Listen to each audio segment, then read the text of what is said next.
It was a good suggestion on your part that I do this. Left to my own devices, I probably would have never gotten around to it. I'm hopeful that when I'm gone, this will be some kind of oral history for my kids and my grandkids to listen to every now and then and, in a sense, kind of reconnect with me.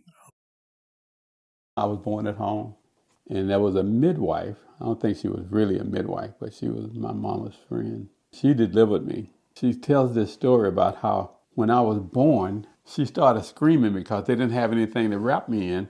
So they found one of my mother's girdles, and they wrapped me in this girdle. And they laughed about that for years, how they had to wrap me up in a girdle. As a kid, I was called Sonny, Sonny. But also, my name was Ravenna, Revenna, which was how people pronounce things in the South. They would just kind of lazy tongue. Instead of Ravenna, they would just say Ravenna. And some of my legal documents had that on it. About 2 or 3 years ago, I had to actually go to court to have it legally changed to Ravenna. I have an uncle whose name was Ravenna. And so The Ravenna. I don't know because I never Really? met him. Really? I had to go on with what my mom would say. And so they said, well, Ravenna, But then I'm looking at some documents and it says Ravenna. To me, that made more sense. My siblings all had regular names. My older brother was Herman. My older sister was Mary Helen. My next brother was Elisha Jr. And then that was me, of course.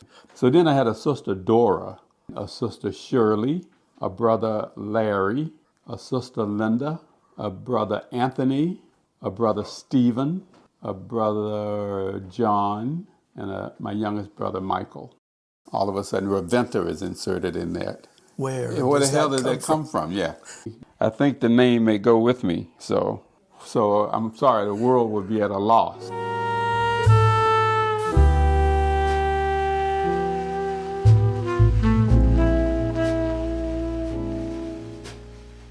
I know my grandfather was married to an American Indian woman. They settled in a place called Yantley, Alabama. I think my grandfather was, in fact, a sharecropper, which means he was working the land for like a white owner, right. And he got a share of what he produced. And I don't know if he actually got a share. All my life, he worked for Alcoa Aluminum. And I think he worked for them for 37 years. That was enough to ensure that we were, quote, middle-class black. So we were living really pretty good. Now, we didn't know we were poor because we always had everything we needed. Right. My overall childhood was very good. My parents did the best they could. We always had shoes and clothes. When you have as many brothers and sisters that I have, there was always somebody to play with or somebody to get in trouble with. My brother Larry was always a really good-looking guy, and he was tall. Well, as the oldest brother, I wasn't going to let him beat me in any competitions, but he used to smoke me, and I was so pissed. I'm older. I should be able to throw the football further. No, he could beat me. Oh, it was terrible. But I loved him. I didn't know what racism was at the time. I must have been about 6 or 7. My mother took me into a H&S Crest store. They were all over the South. And I stepped up to the fountain and I drank some water. And it was cool and refreshing. And my mom sees it and she grabs me and she's pointing to this sign that said white and then another sign that said colored. And she goes, you can't drink out of that one. You have to drink out of this one. And I knew at that moment there was something different and my life had changed. I would never think about those things in the same way.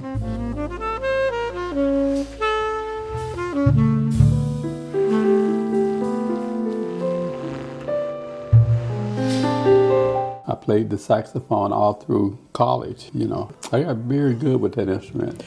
We had the regular concert band, and then there was a group of us that played at the basketball games and stuff,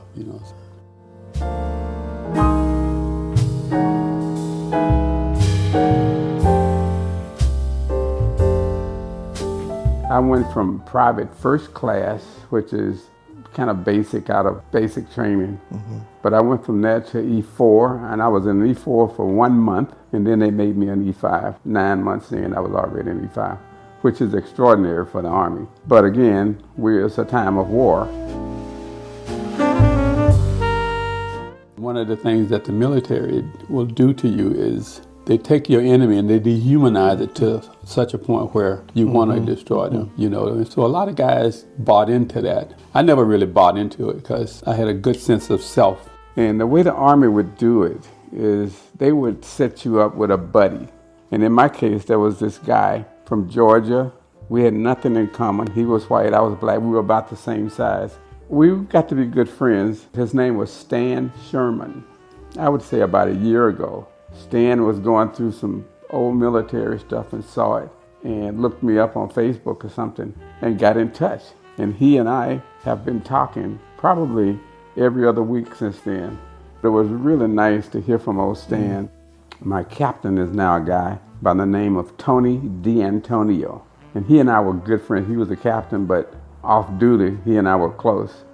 And we are close to this day. We see them maybe twice a year now. They live up in the Seattle area. The Army also introduced me to traveling around Europe. Otherwise, I would have never done that. I would have never probably left the States. Germany is kind of centrally located, so you could go to Paris, you could go to Vienna, and we took advantage of that. And that was the beginning of my love for travel. So military was really good to me because I didn't fight it. I was smart enough to take advantage of it. It was a very positive experience. I got a job working for the American government.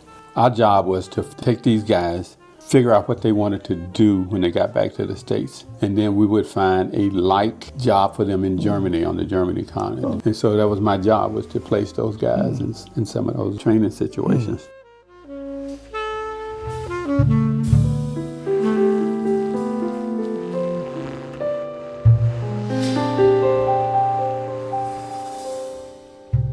There was a group called America. I've been through the desert on a horse with no name. They had a song called Ventura Highway. Right. And I couldn't wait to get on Ventura Highway.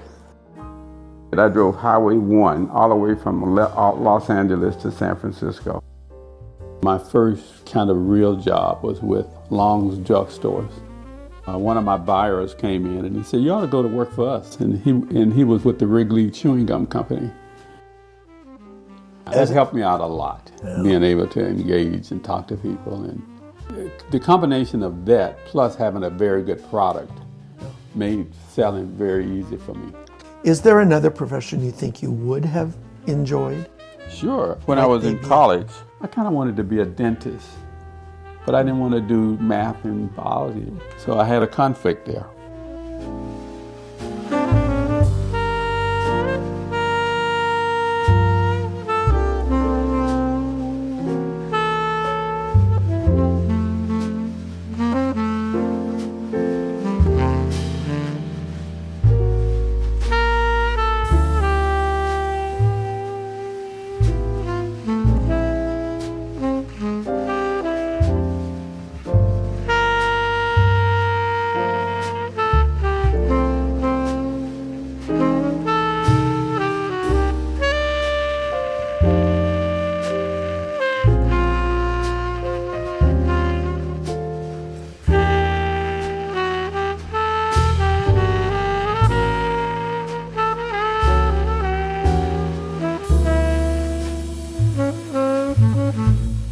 So Ruth and I dated for about 4 years before we decided to get married.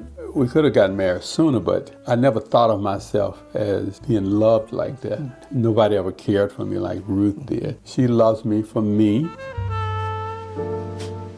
And Ruth could never understand the language. I'd get together with my brothers. We'd start talking. The voices would elevate to where you're almost talking in a Falsetto? Yeah. And she would be looking at us like, what the hell are they saying? Days later, I have to interpret everything we were talking about. And she could never understand what my mother said. My mom would say stuff like, she used to talk about my brother, Anthony. His wife's name was Dorothy. And she said, I go to Dorothy's house and she wouldn't even offer me a sandwich. And Ruth said, what is this sandwich thing? What the hell is a sandwich? And I said, sandwich. You know, and my mother would talk about that for years. They were very unforgiving in that sense. You didn't offer me a sandwich, you know. I just let them get away with everything. I think Ruth had a tougher time with the kids because she had to be the authoritarian. They have been the light of my life. They were just great girls, man, and I still would do anything for them. They are the most perfect grandkids anybody could ever ask for. And that's not just as a grandfather talking. Is that that's right?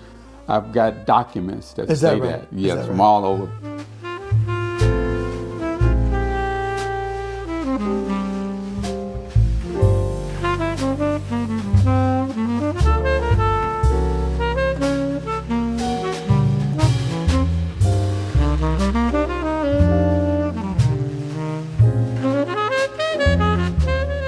We lived in a 3-bedroom house. My mom and dad had one room. I had 4 sisters, so they had 1 bedroom. So all of those boys were cramped into this 1 bedroom. I never knew we were crowded. That's how it was.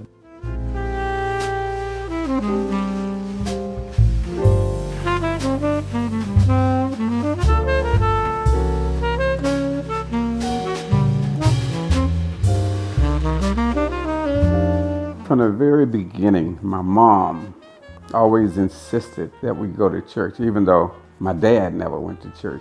We always went to church, and we always went to Sunday school, and I got involved in that. It was a Baptist church, Friendship Church, yeah. And the thing is, I really liked that church because I liked the pastor's daughter. It was always fire and brimstone. I'm thinking, there's so many laws. How can you negotiate all this stuff? So when I'm about 13, this young minister comes into town. He's planting a Presbyterian church. So I go to this Presbyterian church, and I'm hearing a whole new message about the church. God loves you. Had never heard that before. And I think that's what happened with me and Ruth. Is she had come out of a Mennonite background, so she was solidly a Christian. And she would tell you that she had some nice years too, living in San Francisco by herself. But she never forgot who she was. And I think on some level, I had kind of forgotten who I was when we started going back to church. It wasn't new to me, but it just took me a little bit longer to get back into the groove of it and to start studying and understanding. When Ruth and I started going to First Press, the minister there was more of a teacher. He would talk about the Bible in such a way that you understood it. I didn't have some early morning conversion, but I remember feeling like I'm starting to get this religion thing. I'm starting to get it. I was kind of on that journey of really understanding what Christ wanted. And then there was still concepts that I was having trouble with, like, who's your neighbor? When I took my first trip to Thailand, that became clear, who my neighbor was. It was global. And when I went to Thailand, that was so evident to me that these people were my neighbors, man. Who your neighbor is became so clear to me.